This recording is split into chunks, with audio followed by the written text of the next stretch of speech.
मारी बहना लाडकी मारी, नौकरी फौजोरी घणी दोरी सा। सुन मारी बहना लाडकी मारी, नौकरी फौजोरी घणी दोरी सा।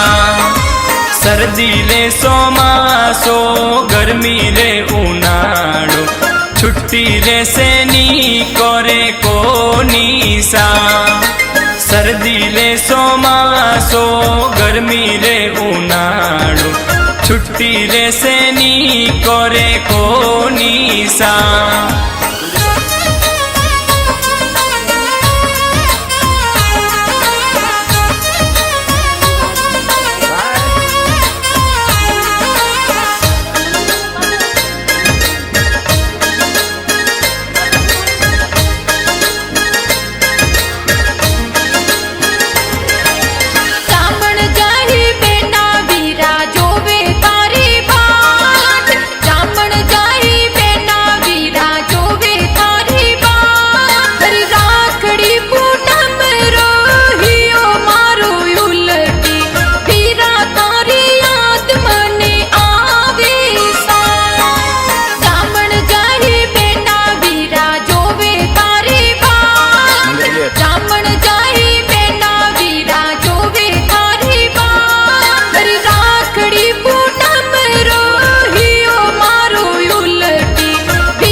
आवण हारू हियो तरसे बूढ़ा मायड़ बाप।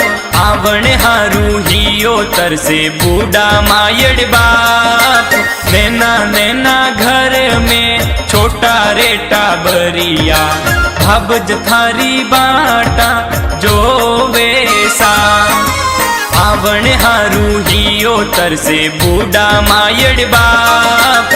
आवण हारू हियो तरसे बूढ़ा मायड़ बाप। नैना नैना घर में छोटा रेटा बरिया, भाबज थारी बाटा जो